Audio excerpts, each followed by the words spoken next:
Debate में आपका स्वागत है। आज हम दीपावली के केंद्र में मौजूद एक बेहद महत्वपूर्ण पौराणिक कथा समुद्र मंथन पर चर्चा करेंगे।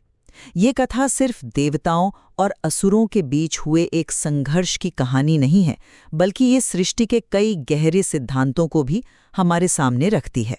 बिल्कुल। और इसी की परतों को आज हम कह सकते हैं कि खोलने की कोशिश करेंगे। सदियों से इसे सुना और सुनाया जाता रहा है, पर इसका असली सार क्या है, यहीं पर हमारी आज की चर्चा का सवाल उठता है।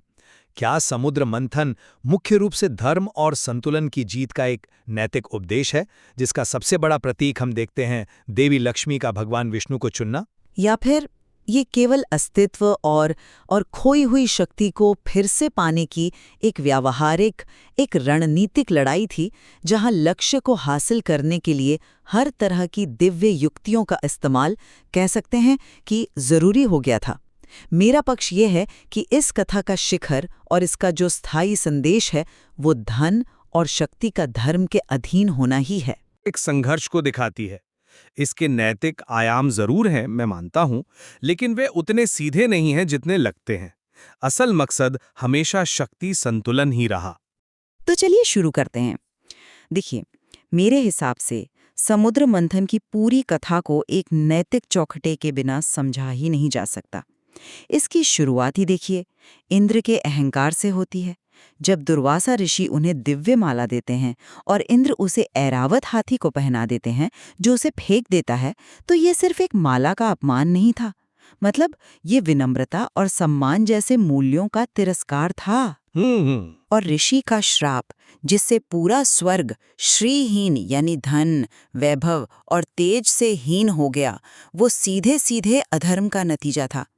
ये तो एक कॉज एंड इफेक्ट का क्लासिक उदाहरण है। एक मिनट, मैं यहां आपको रोकना चाहूंगा।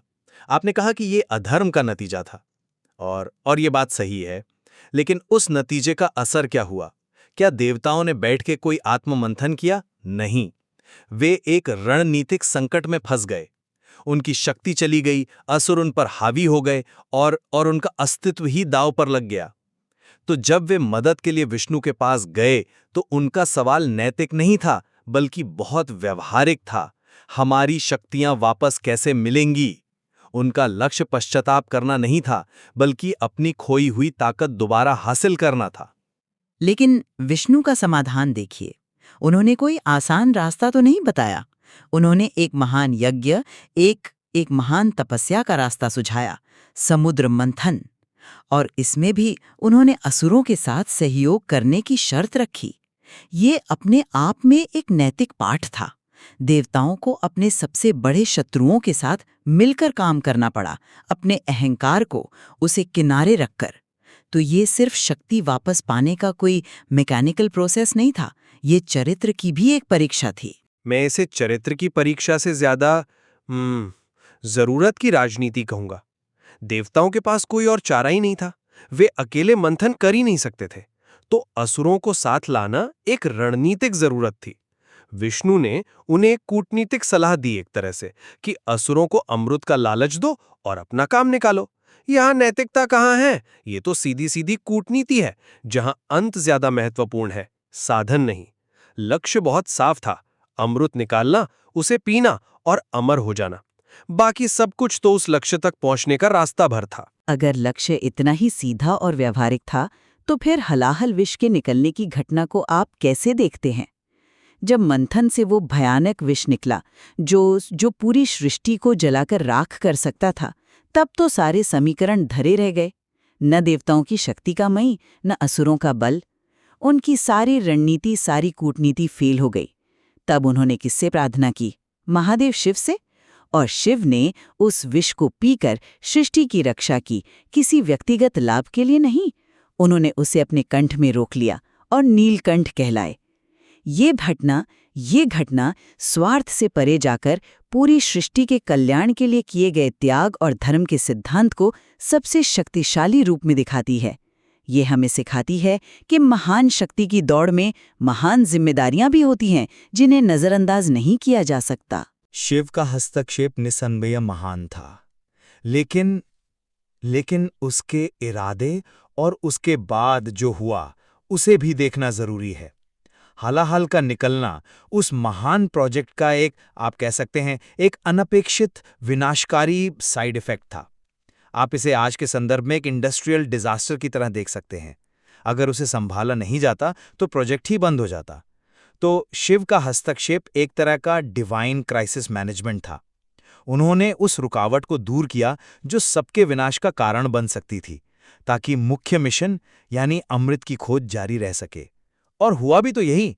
क्या विष पीने के बाद देवताओं ने रुककर सोचा कि अरे हम ये क्या कर रहे हैं? नहीं। स्रोत बताते हैं कि वे तुरंत अपने काम पर वापस लग गए। मंथन फिर से शुरू हो गया। उनका ध्यान अब भी अपने मूल लक्ष्य अमृत पर ही था। शिव का कार्य उस लक्ष्य को हासिल करने के लिए एक जरूरी शर्त थी, ना कि लक्ष्य का कोई बदलाव। आप उस क्षण के नैतिक महत्व को कम करके आंक रही हैं। वो क्षण दिखाता है कि देवताओं और असुरों की शक्ति की एक सीमा है, लेकिन एक ऐसी शक्ति भी है जो निस्वार्थ भाव से संतुलन बनाए रखती है। और इसी संतुलन की बात आगे और स्पष्ट होती है जब देवी लक्ष्मी प्रकट होती हैं। जब वे क्षीर सागर से निकली तो हर कोई, देव, असुर, गंधर्व, सब उन्हें पाना चाहते थे। लेकिन उन्होंने किसे चुना? उन्होंने इंद्र के वैभव को नहीं, कुबेर के खजाने को नहीं, बल्कि भगवान विष्णु को चुना, जो धर्म, स्थिरता और संयम के प्रतीक हैं। स्रोत कहते हैं कि ये केवल एक विवाह नहीं था, ये एक सिद्धांत की स्थापना थी कि धन, समृद्धि और शक्ति यानी अर्थ केवल वहीं टिकता है जहां धर्म का आधार हो। दीपावली पर हम लक्ष्मी पूजन के साथ विष्णु का भी स्मरण करते हैं, इसी सिद्धांत को याद करने के लिए। अमृत तो देवताओं को शारीरिक अमरता देता, लेकिन लक्ष्मी का धर्म के साथ जुड़ना वो सृष्टि में स्थायी समृद्धि की गारंटी देता है। यही इस कथा का असली चरमोत्कर्ष है। ये एक बहुत आकर्षक तर्क है, मैं मानता हूं, पर इसमें एक बुनियादी समस्या है। अगर लक्ष्मी का विष्णु को चुनना ही कथा का चरमोत्कर्ष था, तो कहानी वहां खत्म क्यों नहीं हुई? मंथन तो उसके बाद भी चलता रहा। क्यों? क्योंकि मुख्य काम अभी बाकी था, अमृत अभी तक नहीं निकला था। लक्ष्मी का प्राकट्य एक बहुत ही महत्वपूर्ण और शुभ घटना थी, शायद देवताओं के लिए एक बड़ा मोराल बूस्टर भी था, लेकिन ये अंतिम लक्ष्य नहीं था। इसे ऐसे समझिए कि आप एक जंग लड़ रहे हैं और बीच में आपको एक शक्तिशाली सहयोगी मिल जाता है। ये बहुत अच्छी बात है, पर जंग अभी खत्म नहीं हुई है। असली जीत तो तब होगी जब आप युद्ध के मूल उद्देश्य को हासिल कर लेंगे, और यहाँ उद्देश्य था अमरता। लेकिन क्या आप नहीं मानते कि लक्ष्मी का चुनाव उस अंतिम उद्देश्य को एक नैतिक दिशा देता है? ये दिखाता है कि अमरता भी तभी सार्थक है जब वो धर्म के संरक्षण में हो। के अंत को नहीं बदलता, और कहानी का अंत मेरे तर्क को और भी मजबूत करता है। जब धन्वंतरी अमृत का कलश लेकर प्रकट हुए तो क्या हुआ? असुरों ने झपटकर उसे छीन लिया। उस समय देवताओं की सारी नैतिकता, सारी श्रेष्ठता धरी की धरी रह गई। वे निराश और शक्तिहीन खड़े थे। तब धर्म ने आकर उनकी मदद नहीं की। तब विष्णु को मोहिनी का रूप लेना पड़ा। उन्होंने अपनी माया, अपने सौंदर्य का इस्तेमाल करके असुरों को धोखा दिया, उनके साथ छल किया और अमृत देवताओं को पिला दिया। आप मुझे बताइए, इसमें सीधा सीधा नैतिक पाठ कहाँ है? ये तो एक रणनीतिक चाल थी, एक धोखा। अगर यह कथा सिर्फ धर्म की विजय की होती तो शायद जीत किसी और, ज्यादा धार्मिक तरीके से मिलती। मैं आपके धोखा और छल जैसे शब्दों के प्रयोग से सहमत नहीं हूँ। इसे दिव्य लीला के रूप में देखा जाना चाहिए। असुरों ने अमृत को बल और धोखे से ही छीना था। वे उसका इस्तेमाल सृष्टि में असंतुलन और अत्याचार फैलाने के लिए करते। विष्णु का मोहिनी अवतार, वो उस अधर्म का प्रतिकार करने के लिए एक जरूरी कदम था। यह सुनिश्चित करना था कि अमरता जैसी परम शक्ति गलत हाथों में न पड़ जाए। यह एक तरह का जैसे को तैसा वाला न्याय था, जहां एक बड़े धर्म की स्थापना के लिए माया का उपयोग किया गया। जब शत्रु नियम तोड़ दें तो धर्म की रक्षा के लिए कभी-कभी पारंपरिक नियमों से ऊपर उठना पड़ता है। यह दिखाता है कि धर्म कोई निष्क्रिय किताब नहीं, बल्कि एक सक्रिय शक्ति है जो संतुलन बनाने के लिए जरूरी कदम उठाती है। आप इसे बड़े धर्म की स्थापना कह रही हैं, मैं इसे जीत सुनिश्चित करना कहता हूँ। बात तो एक ही है, बस देखने का नजरिया अलग है। देवताओं का लक्ष्य अमृत पाना था। जब वे सीधे मुकाबले में हार गए तो उन्होंने एक ऐसी रणनीति अपनाई जो कारगर साबित हुई। ये हमें दिखाता है कि शक्ति संतुलन के इस ब्रह्मांडीय खेल में चालाकी और रणनीति उतने ही महत्वपूर्ण है जितने कि बल और सदाचार। ये कहानी को बहुत ज्यादा यथार्थवादी और जटिल बनाता है। ये हमें बताता है कि दुनिया हमेशा अच्छे और बुरे की सीधी रेखा में नहीं चलती। अंत में क्या हुआ? देवताओं को वो मिला जो वे चाहते थे, अमरता। उन्होंने अपनी शक्ति वापस पाई और असुरों पर अपनी श्रेष्ठता फिर से स्थापित कर ली। यही उनका शुरुआती उद्देश्य था और मोहिनी के जरिए उन्होंने उसे हासिल कर लिया। ये एक क्लासिक रणनीतिक जीत थी, नैतिक जीत नहीं। आप इस बात को नजरअंदाज कर रहे हैं कि राहु, एक असुर, ने देवताओं का वेश धरकर अमृत पीने की कोशिश की थी। उसे तुरंत सजा मिली। सूर्य और चंद्र ने उसे पहचान लिया और विष्णु ने उसका सिर काट दिया। यह घटना साफ तौर पर दिखाती है कि धोखे से हासिल की गई शक्ति अंततः दंडित होती है। ये मोहिनी के छल और राहु के छल में फर्क करती है। एक छल व्यवस्था बचाने के लिए था, दूसरा व्यवस्था तोड़ने के लिए। इसलिए कथा का ढांचा नैतिक ही रहता है। पर राहु का सिर कटने के बाद भी वो अमर तो हो ही गया, केतु के रूप में।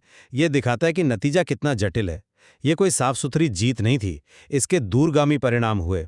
और ये मेरे तर्क को और पुख्ता करता है कि ये एक गंदा, जटिल संघर्ष था, जहां हर पक्ष ने अपने लक्ष्य को पाने के लिए हर संभव कोशिश की। देवताओं को अमृत मिला, पर असुरों को पूरी तरह से खत्म नहीं किया जा सका। ये लड़ाई हमेशा के लिए चलती रही। ये अस्तित्व का संघर्ष है जो कभी खत्म नहीं होता। तो मेरे लिए संक्षेप में, यद्यपि अमृत की खोज इस मंथन का तात्कालिक कारण थी, कथा का स्थायी संदेश, जिसे हम हर साल दिवाली पर मनाते हैं, देवी लक्ष्मी द्वारा भगवान विष्णु का वरण ही है। यह उस सनातन सिद्धांत को स्थापित करता है कि सच्ची और स्थायी समृद्धि यानी लक्ष्मी केवल तभी संभव है जब वो धर्म, संयम और संतुलन यानी विष्णु के साथ जुड़ी हो। इंद्र के अहंकार से शुरू हुई कहानी का अंत धर्म की पुनर्स्थापना के साथ होता है, और यही इसका मुख्य सार है। और मैं अंत में यही कहूंगा कि नैतिक आयाम महत्वपूर्ण होते हुए भी समुद्र मंथन की कथा मूल रूप से अस्तित्व की एक लड़ाई है। देवताओं का एकमात्र और स्पष्ट लक्ष्य अमरत्व प्राप्त करके अपनी शक्ति को वापस पाना था।